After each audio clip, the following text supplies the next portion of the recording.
Well, welcome back to Toowoomba Forward. I'm your host, Tim Entwistle, and we are endeavouring to interview all of the federal candidates for Groom during this 2025 election season. Joining me right now is the representative for Groom, the current representative, and the candidate from the Liberal National Party, Garth Hamilton. Thank you for being here today. Thanks very much for having me. So, Garth, I wanted to start by giving you a chance to introduce yourself to voters who may not know you yet. Tell us why you're running for the seat of Groom, and explain exactly why you believe that you will represent the needs of Groom better than any other candidate. Yeah, no, thank you. And it's a good opportunity, so I appreciate that. My name's Garth Hamilton. I will just get you to rotate that mic a little bit. Let's just turn that up towards yourself. How's that? That'll do. Sorry, Garth. Yeah. No worries at all.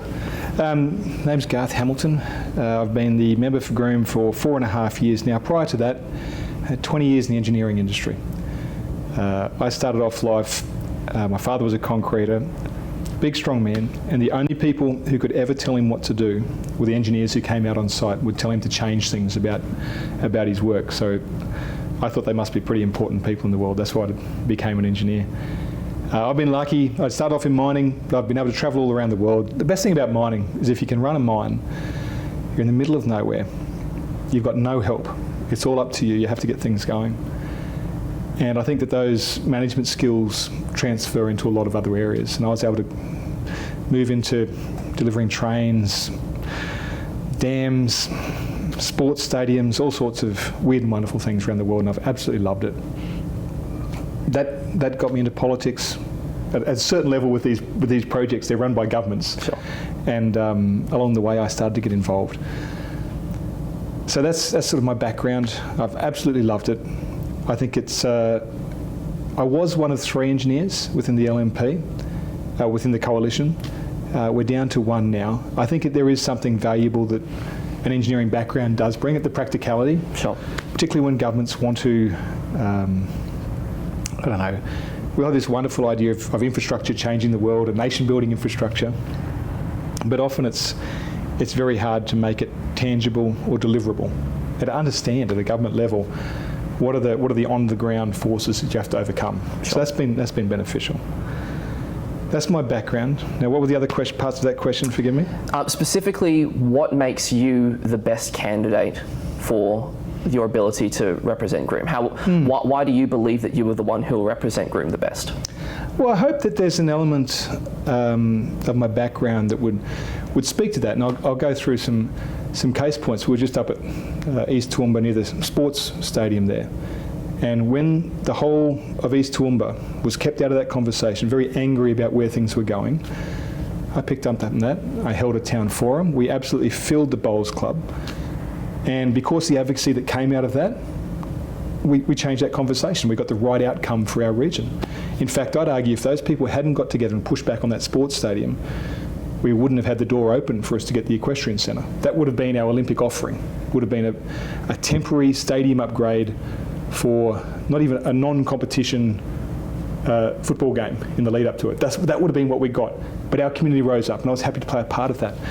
And I've been able to do that again and again. The North-South Connector. We filled the Highfields Community Centre with people, working with Trevor Watts and Pat Weir on that. I mean, more people came than we expected. And again, we stood up as a community.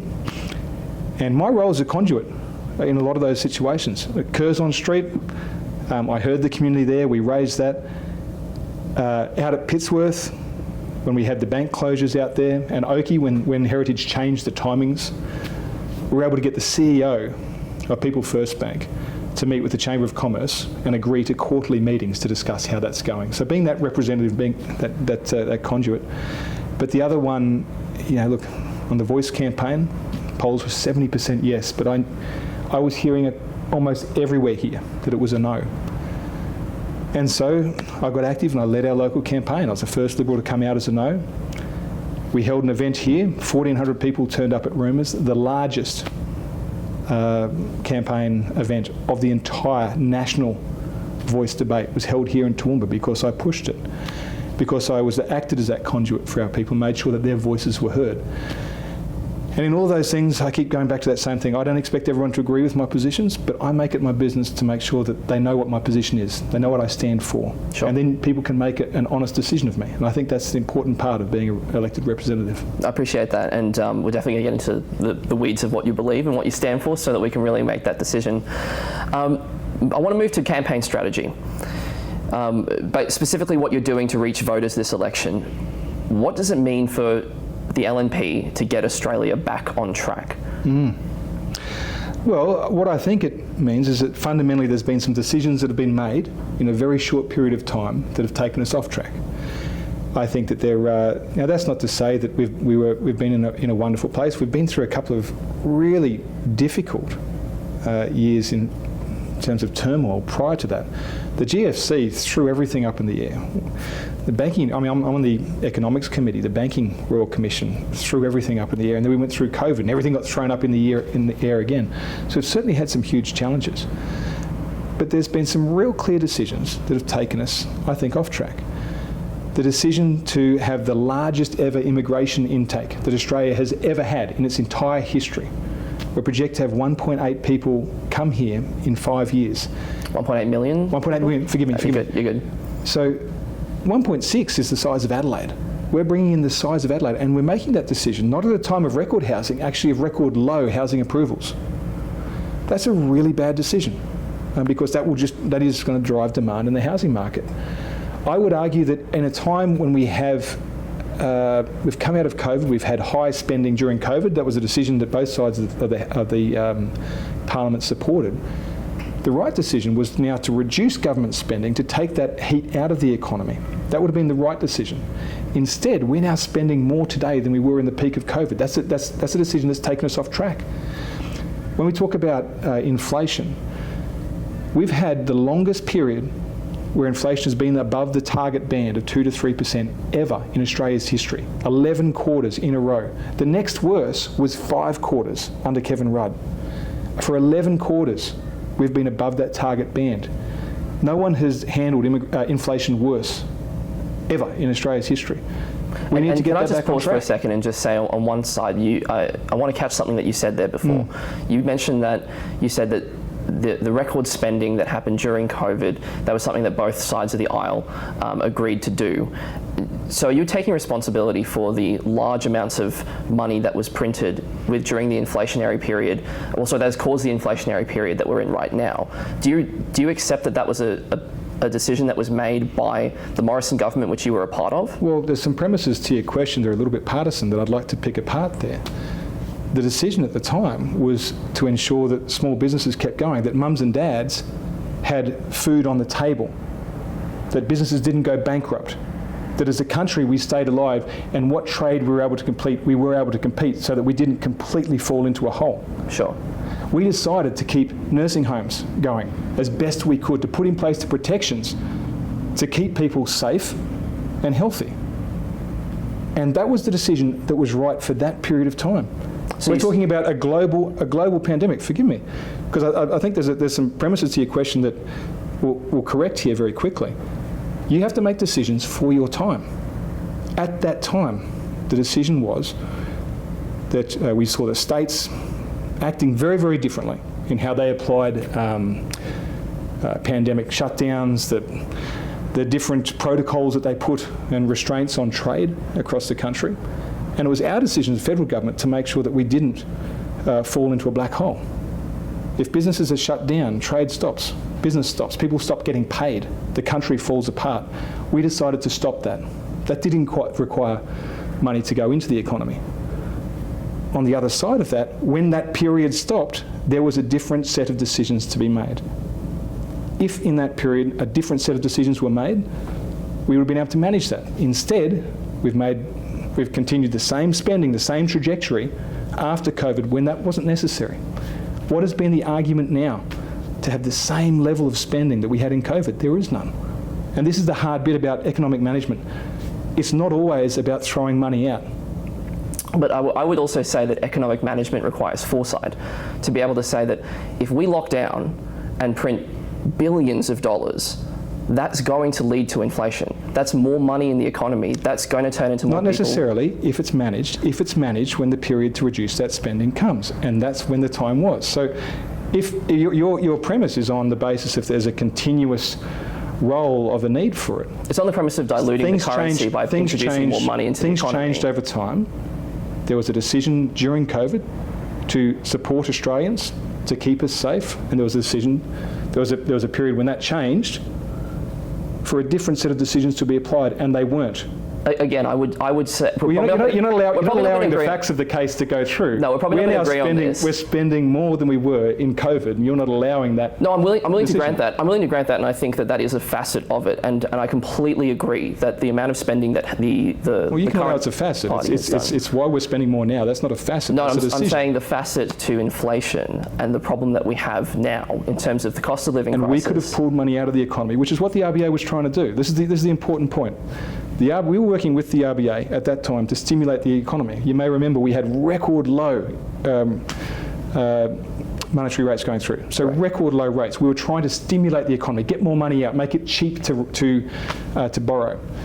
Then we came to a time when that was over and the RBA was trying to pull money out of the economy by raising interest rates, raised it 13 times. Sure.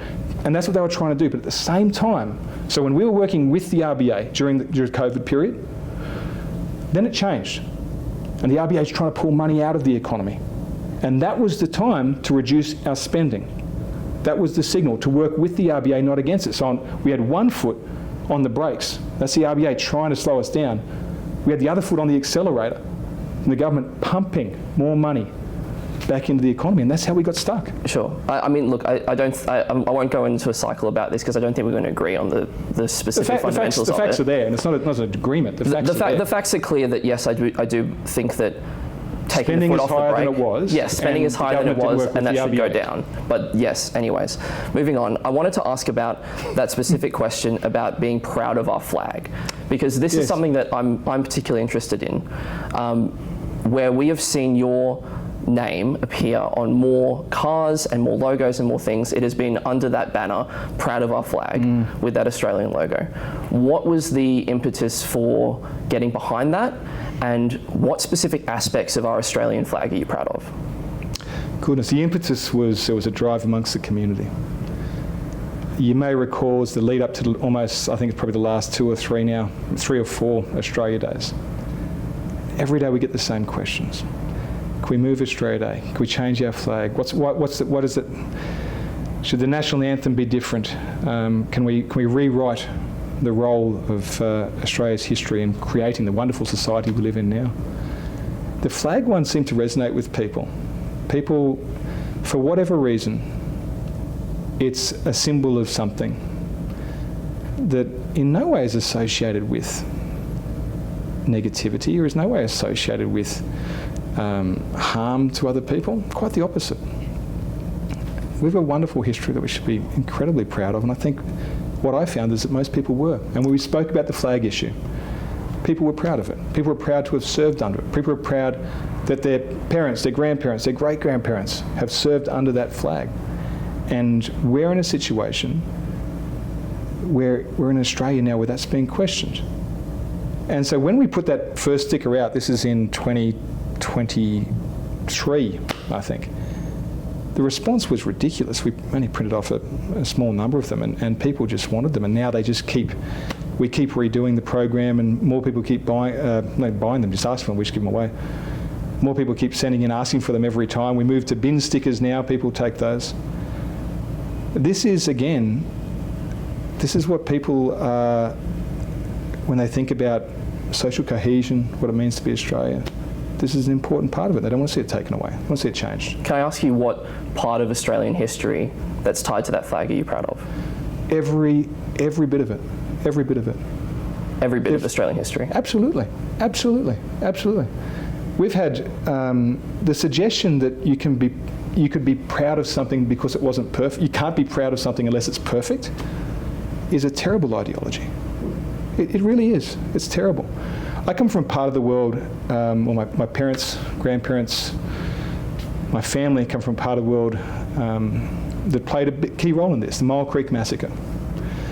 You may know Mile Creek Massacre is the first time in Australian history where white men were hung for murdering Aboriginal Australians. It's a terrible incident.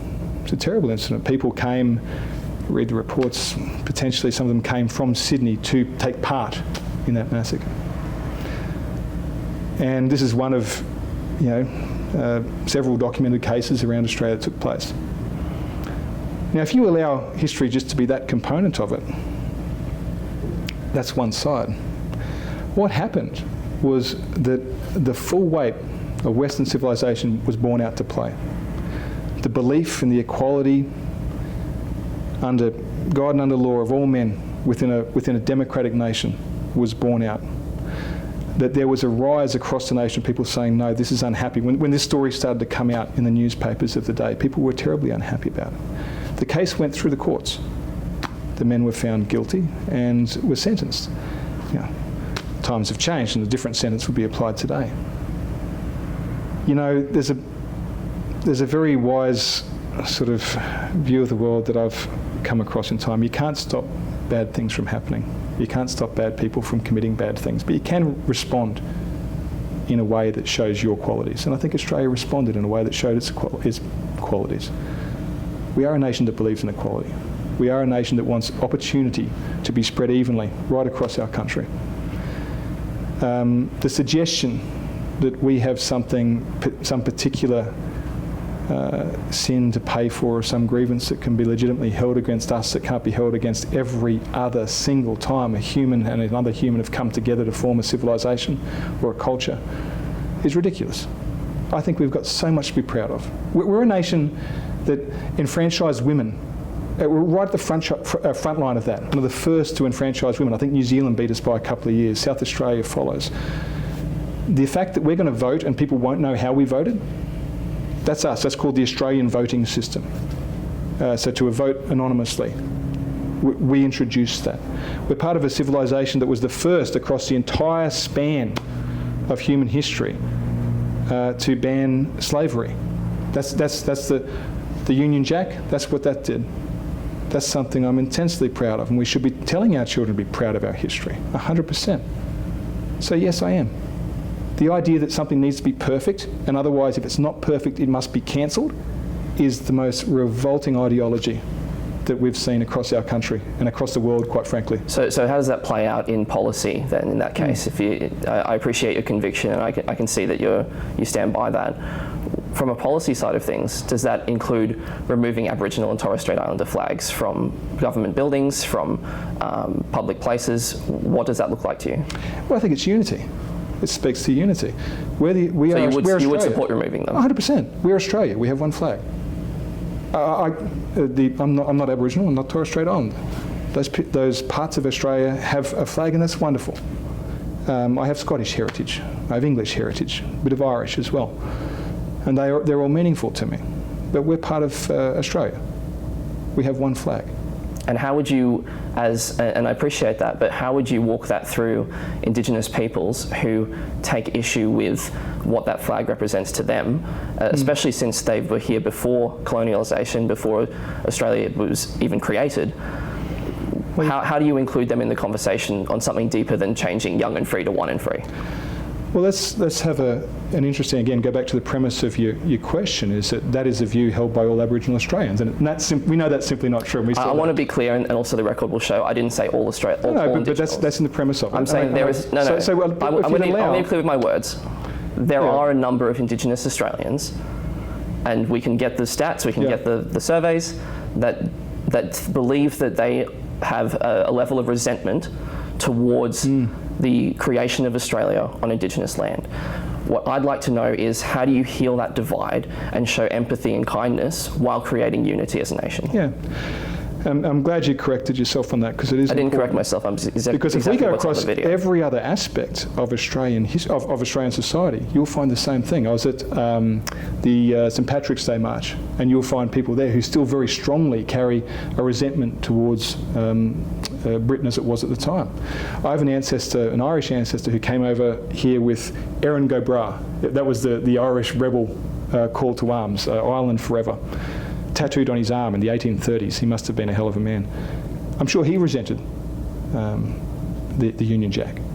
I'm sure we could go across every segment of society and find people who would like a slightly different view to be put forward into the dominant. But the question around how do we bring together with people and show empathy and kindness and understanding for what's happened, I think that is important. And I think that's something that Australia has done very well and has allowed itself to be talked down on. I stand in a house that has, I believe, it's 11 members and senators of Aboriginal heritage. That's an over-representation purely on numbers, and it's fantastic. These are people whose part of history was very different from mine in watching the formation of Australia. And yet, there they stand with a vote absolutely equal to anyone in that house. Representatives of their area or their state for the senators. And I think that's fantastic. And that the fact that this has taken place in a relatively short period of time. But we now live in a country where the idea of justice for all absolutely plays out. We have a legal system that even acknowledges the challenges of getting out to different community groups. We have an education system that acknowledges the challenges of getting out to our Aboriginal brothers and sisters, a health system that devotes itself to doing that. Across our government's reach, we do that extensively. And I would argue one of the greatest examples of the great freedoms that we brought about would be, we went through this incredibly divisive voice campaign, and the person whose voice was heard loudest was an Aboriginal woman, Jacinta Price. We live in a country that's so open and has created an equality of opportunity that is unique across all human history. And I think the best thing we can do is speak to that as often as we can. Sure. Thank you for the answer. I wanted to ask about the seat of Groom in general. Probably the largest campaigning, I'd say the largest mountain that a lot of the independents and minor parties are standing on right now is the fact that Groom has been held by the LNP ever since its creation back in the 90s. And then you can go even further back with parties before that. It has had a conservative streak, and the LNP has held it for a very long time. Your critics, both voters and fellow candidates, assert that because of this, Groom has fallen behind the rest of the country in regards to urgency for funding important projects and enacting meaningful progress in the electorate. What's your response to those assertions that from people like Susie Holt or Kirsty Smolensky, who are asserting that you lack the political motivation to advocate strongly for Groom? So I'll go to the first part about the historical voting patterns. Sure. So is it the view that people have been wrong to vote with their beliefs and their convictions? Is that their view? And that's a fair question to put to them, I think. Have people been wrong to vote with what they believe on values? So that's the first one. I seek to represent people, not to change them. I'm very happy to represent this electorate, and I think there's a question there. But if we go to this assertion, is there any evidence? It's an assertion, no doubt. It's an assertion repeatedly made, but is there any evidence? I've not seen any. So let's have some fun with this. Let's have a look at some cities in seats, because if this was true, there would be marginal seats or independent held seats, and we'll question the word independent later on, but there would be marginal seats with cities paved in gold, with all of the money that's flown in. There would be, if this theory held true. So let's have a look just in Queensland at some seats that have changed hands recently. Ipswich, is that a better place to live than Toowoomba? Measurably by any factor, no, sadly, to the people of Ipswich. I did spend some time growing up there, so I can say that. But let's go further. Bundaberg, Gladstone, Rockhampton, Mount Isa, Townsville, beautiful natural aspects, but the town itself has been run backwards. They've all changed hands. Where is the mountain of gold that's been flowing into these places?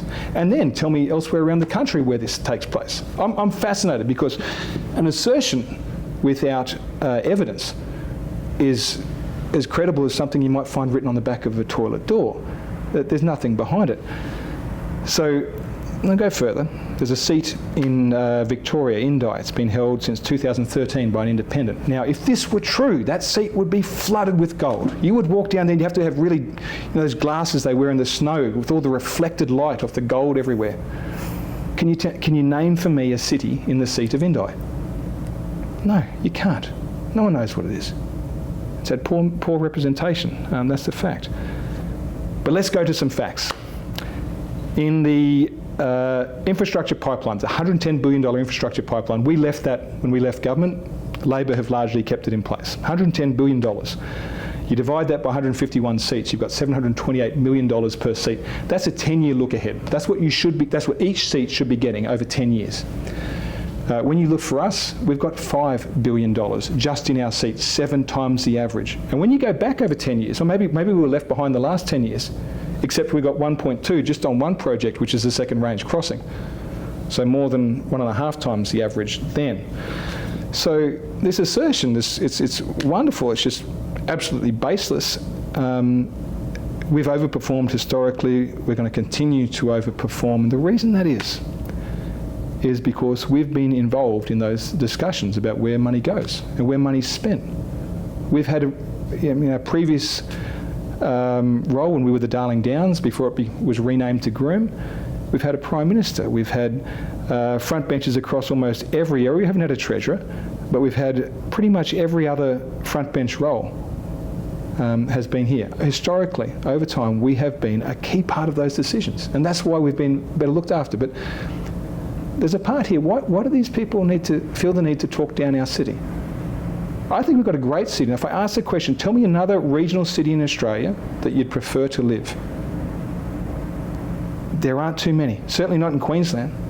And I can't think of too many other in Australia. We used to compete with Dalby, we used to compete with Warwick, with Stanthorpe. We've grown past them. We've done wonderfully well. And I just think this is look, it sounds right, it sounds good, and they say it with conviction, no doubt, and they probably do believe it. But there's no facts to back it up. It's just an assertion. Sure, thank you for that. Just talking about infrastructure still, voters increasingly seem to want a fast passenger rail from Toowoomba to Brisbane. Is this something that you would support? Is this a priority for something that you want to get through if you're elected? Yeah, well, it's a fascinating sort of part of our history that that's not something that has been provided, at least passenger rail, let alone fast rail. I'd love to be talking about converting passenger rail to fast rail. We did, my predecessor put $15 million. He secured that funding for a business case to really force the hand of this conversation. That business case was completed about 2.5 years ago. For 2 years it sat on a desk in the state government's offices. Obviously it'll have to be a state government driven project. And when it came out, it was 11 pages long. It didn't say anything that you couldn't have just picked up yourself. It didn't lay out any business cases, didn't give us any options. And so not only have we lost that first investment, we've lost the opportunity, I think, to have a more informed conversation, which is what that report should have done. It should have laid out, here's some options. So we're back to the drawing board, which I think is really unfortunate because we find ourselves now in a very different economic situation. I think we probably have missed a bit of a jump there. I think we're going to have passenger rail is going to have to form part of our conversation going forward, as well as continued improved road transport as well. I think the two go hand in glove, and we're going to need that, particularly if we do get inland rail to Toowoomba. Sure. I think there is an important point here to divorce freight rail from passenger rail, which I think the inland rail case has a little bit muddied the waters on as well. Correct, yeah. And there's nowhere in the world where you simply can't run regular passenger rail and regular freight rail on exclusively the same piece of track. You might have a small part that you had to share in an unideal situation, but the idea that you can just run the two all the time is wrong. I support it. I'll continue to support it. I'm very open for a staged approach. I'd be very happy if we could have a conversation about just getting passenger rail here for a start, even if it was something as simple as a park and ride at Withcott that at least started the opportunity, that we could prove that there was need for it, and then build from there step by step up. Sure.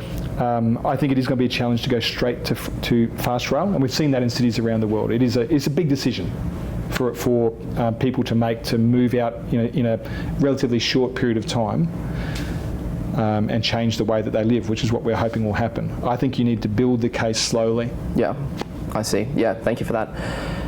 Just want to switch over to the topic of nuclear just briefly. Yeah. The LNP has come out very strongly in support of nuclear. As this continues and as this conversation develops, there's obviously been some pushback from the independents and also from the Labor Party. What is your personal conviction about nuclear? Of course, you have to support it because it's party policy, but how do you think we make this work, and how do you bring those people who might disagree with the premise of allowing nuclear in Australia, how do you bring them into the conversation? I would catch you up. I don't have to support anything because it's party policy, and I'm on record of having stood against my party on several issues during my time here, on divestiture, on the breakup of the shake-up of the RBA. I stood against my party on both of those. I came out as a no when my party was a more details, please. So I have to challenge you on that one. And I appreciate that. Again, there's more points on that. I'd also go to the independents. When they're funded by someone who actually makes money out of renewables, I don't know how independent they really are in a conversation on an alternate energy system. They're conflicted on this, and I think we should be really honest about it. Climate 200 have a financial incentive for their donors not to bring another energy source in to compete with their investments in renewable energy. I'm 100% pro-nuclear, like the rest of the Western world. The advanced economies around the world, we're the only one of the top 20 that isn't involved in this, so the bizarre historical hiccup that takes us to this situation, I think, needs to be reversed, and I think Australians are open to that conversation. I've worked in 2 uranium mines. I've seen the opportunity that we have here. I think our energy mix should reflect the resources that we have available to us. We do have great opportunities for solar. In some parts, we've got good opportunities for wind. We've also got wonderful coal in the ground.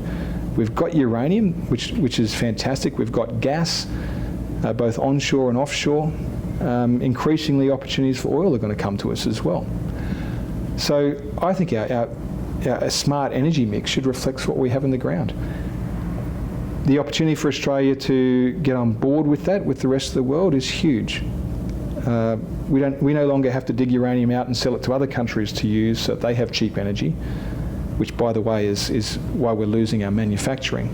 It's because other countries are using our resources to provide cheap energy, whether it's coal or uranium.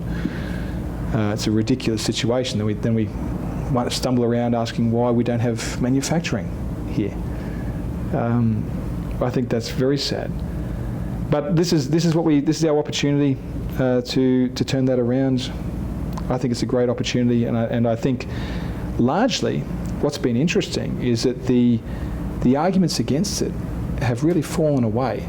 I mean, remember, it was three-eyed fish and Simpsons characters were the argument put forward, and we're told it's not safe. It was really funny. I was over in the Australian Embassy in Washington and met Kevin Rudd there, and within 3 hours around Washington DC, there's 3 different nuclear power stations.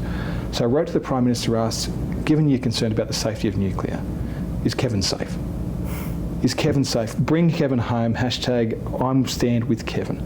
And you smile straight away because it's such a stupid argument.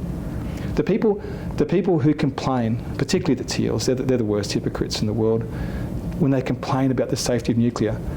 When they go skiing in France, the ski lift being pulled up the mountain is driven by nuclear energy. It's all around us, it's used everywhere, and the arguments really haven't stood up to much scrutiny. Sure, thank you for that.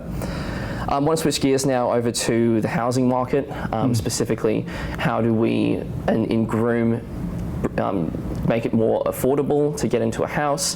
How do we strike the balance between house prices, wages, and just making sure that people are happy on both sides of it, both homeowners and future homeowners?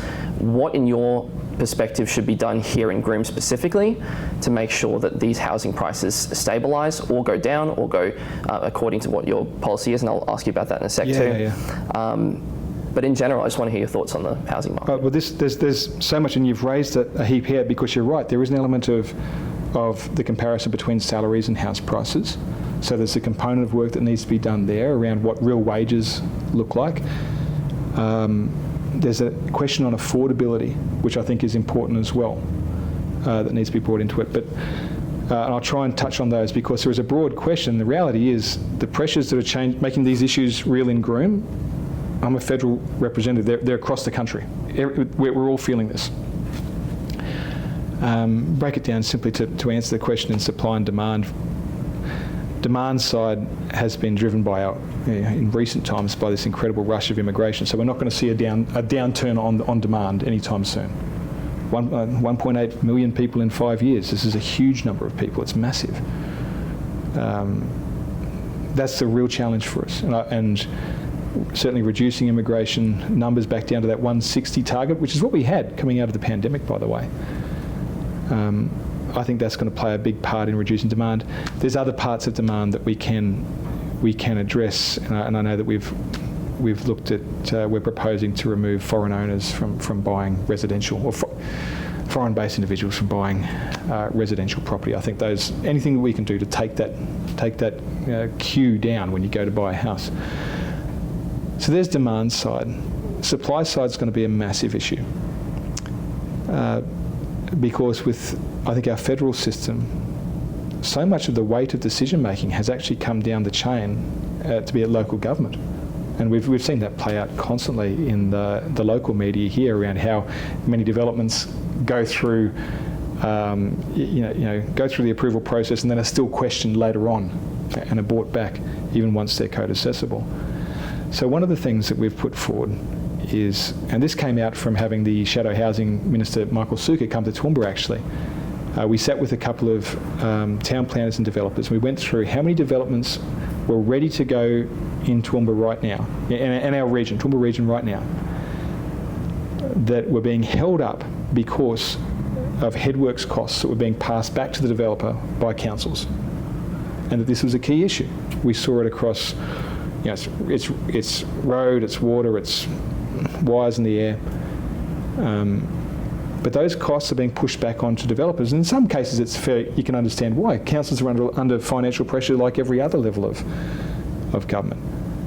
So what policy I think that will have the most impact in that area is directly funding that headworks so that those developments can take place. Because the reality is those projects, that's not us cherry picking, choosing a white elephant project that we think is the right thing. That's allowing the market to deliver what's wanted. A developer's not going to spend the time, creating a whole lot of house blocks if he knows they won't sell. Developers are very aware of what they're trying to deliver, and so you sort of take away the risk of a government choosing what's there. The number of homes that we saw very quickly when we started going round council to council built up extraordinarily quickly that we could deliver. We got to a figure of 500,000 and we said, well, let's call it 500,000. So we're very happy with that. This is a policy that will have a direct impact on supply. I think there are a lot of other factors that come into this, and you raised it. I want to talk about we've just seen real wages go backwards 5.6%. They had their biggest slump ever in Australian history. 5.6% slump. So when you look at how much inflation has gone up and how much your wages have gone up, the negative is there. Unfortunately, inflation's gone up higher. So we've seen your dollar it now goes less far than it used to. That's impacting the purchasing power of Australians right now. That's reducing your ability to save. And I think that 21 to 29-year-old age demographic that's on a lower level of pay, they're still entering into the workforce, probably paying rent, which has gone up, probably seeing the cost of everything else go up. Their discretionary spending's gone. Their ability to save for a house deposit is next to nothing. That age group I worry about a lot. The number one thing we can do for them is reduce long-term, keeping inflation back down to that bracket so that real wages can get into the positive again, not be in the negative, not be going backwards. The feeling must be so frustrating to see your wages go up, but realise that you can actually afford less. but that's been the real experience for people, and it plays out in housing. Sure. Yeah, thank you for that. Like you said, multifaceted issue. Appreciate you covering all those different areas. I want to just switch gears now, just for the last 3 questions, just to some foreign policy, some thoughts on that, and then also just to wrap up to explain your final pitch to voters. As the federal member for Groom, you will be the primary advocate to Canberra around foreign policy issues. If we have something that we are concerned about our taxpayer dollars, where it's going, if we have family members or relatives outside of the country, you'll be the one that people will be contacting for advocacy to Parliament. So in that regard, do you support because obviously the Albanese government has been against sending military aid to Gaza or to Israel, and they've typically said we don't support it. They've pursued a ceasefire. Is that the opinion of the Liberal government? And also personally for yourself, do you want to prevent sending military aid to Israel, and do you support a ceasefire deal? Yeah, well, look, in the same context, I'd have to raise, obviously, Mr Albanese has raised the prospects of boots on the ground in the Ukraine. So I'm a little bit conflicted as to. Would you support that, boots on the ground in Ukraine? No, look, I don't want to see Australians go into fields of battle where we don't need to be going into. I like wars that come to an end. I don't want to see Australians be brought into overseas conflict in a situation where I can't see the necessary reduction of a threat on Australia. I don't see how that plays out in the immediate term for us. I don't want to be saying to Australian young men and women that you're going to be deployed overseas for certain actions. So look, I hope we don't find ourselves in those situations. I really do. I really do. The idea that we could lightly talk about sending people into a conflict zone troubles me incredibly. So just because we're short for time here, military aid. Do you support sending weapons to Israel to continue their fight? I think supporting Israel in every way we can as a Western democracy, 100%. Yes. Okay, and Peter Dutton also said on the Ukraine side of things, he regards Zelensky as a modern-day Churchill. Would you agree with that statement? Well, I don't agree with absolutely everything from our side of politics. I think Zelensky has had the resistance that he's been able to build up against an opponent far outweighing their strength is incredibly admirable. I think that was right. But look, the reality is, I'm not going to pretend that I have some unique viewpoint into the conflict or the decision making of the leaders there. What's important for me as the member for Groom is that there aren't people, children of people in my electorate who are going to be drawn into warfare because of rushed decisions. And I'm certainly not going to be drawn into making some sort of comment on the decision making of someone so far removed from my understanding or experience. Sure. Just wrapping up with the last 2 questions now, just about the discussion about where Australia sits between the United States and China. Because obviously there is a bit of a trade war happening between the US, between China. Groom does sit in the middle of this as well, specifically because of the beef, cotton, barley and timber that we export to China. As a nation, Australia, China accounts for about 35% of our total exports. There's billions of dollars from Groom coming from China because of what we export. What is your position on making sure that relationship remains intact in terms of exports, while also maintaining a strong relationship with the USA? Absolutely. Well, the easy answer is we've done this before.